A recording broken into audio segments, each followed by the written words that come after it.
First time అనుకుంటా. ఒక game ఎలా ఆడాలో కూడా హౌస్‌మేట్స్‌కి అర్థం కావట్లేదా మీకు అని చెప్పి అడిగింది ఇది. ఇదేనా లేకపోతే ఇంకేమన్నా ఉందా? నాకు తెలిసి ఏమన్నా ఉంటే కామెంట్స్‌లో చెప్పండి. బట్ మొత్తానికి వీడియోలోకొచ్చేస్తే మాత్రం మనకప్పుడు ఒక గేమ్ ఉండింది గదా! అంటే ఒకరొచ్చి బెలూన్ ఊదాలా, మరొకరొచ్చి హెల్మెట్ పెట్టుకొని దాన్ని ఊదుతూ ఉండాల. అప్పుడు ఆ గేమ్‌లో సంజన గారేమో కరెక్ట్‌గా ఆడారు. ఆమె గేమ్ పర్ఫెక్ట్‌గా ఆడినప్పటికి మేబీ స్కోర్ అనేది డిస్‌క్వాలిఫికేషన్ అయిపోయింది ఆ గేమే.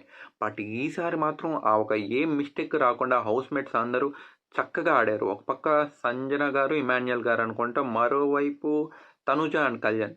అసలు ఈ జోడీని ఎవరు ఆపుతారు చెప్పండి బిగ్ బాస్‌లో.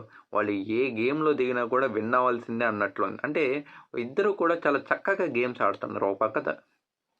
ఓ పక్క తనుజ గారేమో బెలూన్స్ ఊదుతూ వేస్తుంటే, మరోవైపు కళ్యాణ్ ఏమో ఆన్ ది స్పాట్ ఇన్‌స్టంట్‌గా ఎక్కడ ఊదాలి అంటే బెలూన్ అనేది పగిలిపోకుండా, ఒక ముళ్ళు గుచ్చుకోకుండా. బట్ ఫైనల్లీ ఆ గేమ్ అయితే విన్ అయిపోయారు.